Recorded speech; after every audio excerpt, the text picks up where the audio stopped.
Halo sahabat, hari ini kita akan langsung jalan-jalan ke lahan pertanian padi.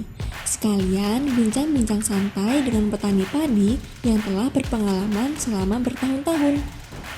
Petani yang akan kita datangi memutuskan untuk terus menanam padi, mengingat risiko yang beliau alami selama ini lebih minim dibandingkan dengan tanaman lainnya, dan juga sangat menghasilkan tentunya.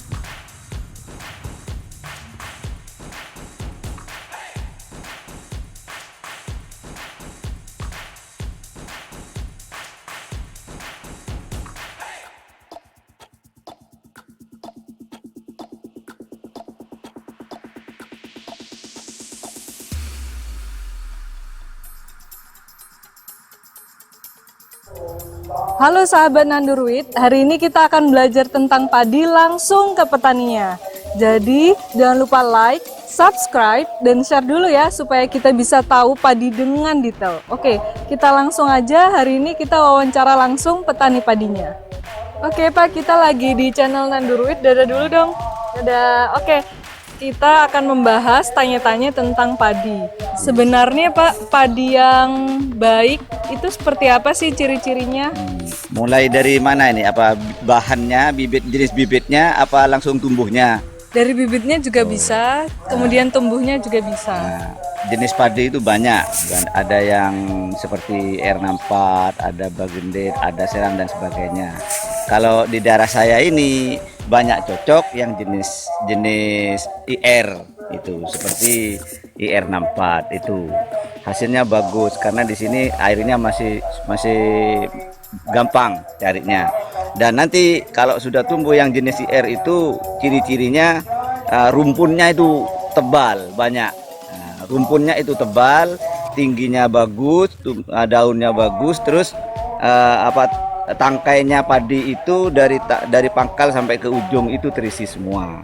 Jadi sudah merunduk. Kalau sudah terisi semua kuning misalnya, padi itu merunduk. Coba jadi ya Pak, kita lihat. Nah, kalau kita lihat yang merunduk itu misalnya ini sudah mulai merunduk. Nah, ini sudah mulai merunduk. Nah, ini mulai Oh merunduk. iya, mungkin Jadi, bisa dilihatkan biar ya, teman-teman tahu Pak.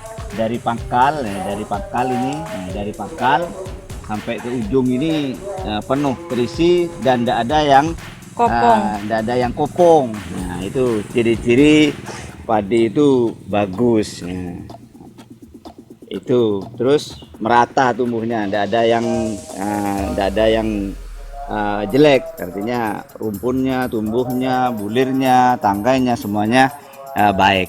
Semuanya baik, tidak ada yang cacat.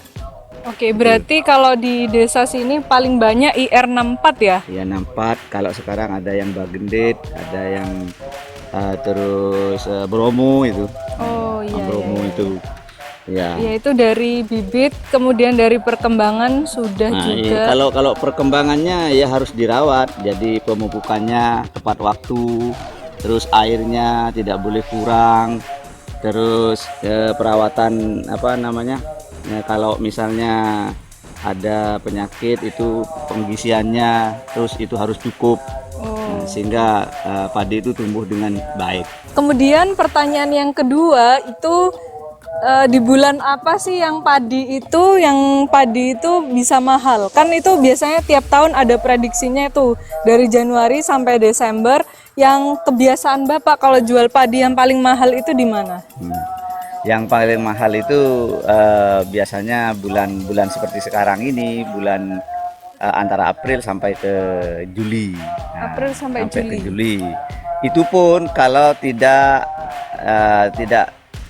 cuacanya baik. Nah, misalnya hujannya tidak terlalu banyak. Tapi kalau pasca panen terus hujannya terus menerus, itu harga padi, kualitas padi bisa turun. Karena basah. Nah, karena sering basah. Maka kalau padi itu sering kena hujan, ada kemungkinan roboh, tumbuh di sawah. Kemudian ketika kita jual, harganya turun. Oh gitu. Ya. Jadi teman-teman itu di bulan April sampai Juli. Ya. Itu yang paling mahal gitu ya. Nah, kalau misalnya yang paling murah tuh di bulan apa? Ya, bulan 9 sampai bulan 12, bulan 1 itu. Karena itu sudah musim hujan. Maka padi bukannya semakin baik ketika mau panen, kalau sering kena hujan, padinya bisa roboh. Nah, walaupun sudah baik bulirannya roboh, maka kualitasnya bisa turun. Dan kalau kita jual baik ke tengkulak ataupun ke pabrik-pabrik itu kan harganya turun. Ya, harga dasarnya turun, mereka itu diturunkan karena kualitas airnya banyak mengendap di padi itu. Oke Pak, pengalaman Bapak, harga yang paling mahal yang pernah Bapak jual itu sampai harga berapa? Per kilonya 4.500. Seperti sekarang sudah sampai ke 4.500 itu di kering sawah. Modelnya kalau kita panen kering, tidak ada kadar air yang banyak, itu sampai mencapai 4.500 di harga tengkulak. Itu sudah tengkulak sudah sampai pada harga segitu, antara 42 sampai 4.500. Oh, itu yang paling mahal ya? Ya, yang paling mahal, dengan nyata kualitasnya padi itu bagus.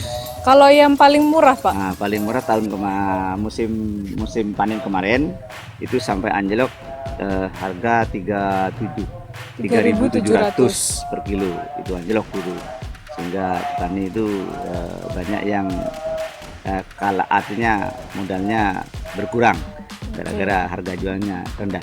Padahal teman-teman, kalau kita beli beras di pasar itu harganya di atas 10.000 ya. Ternyata dari petani itu cuman dihargai 4.500. Jadi proses produksinya itu sangat tinggi banget gini. Kalau misalnya kita bandingkan antara beli di petani kemudian dijual lagi. Nah, sahabat sudah tahu kan, ada bulan-bulan tertentu yang sangat recommended untuk menjual padi. Tentunya tiap daerah pasti berbeda. Kuncinya, jika musim hujan dan padi terhujani terus-menerus, kualitas padi menjadi kurang baik.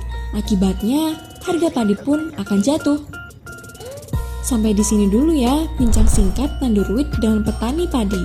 Sampai jumpa. Bye.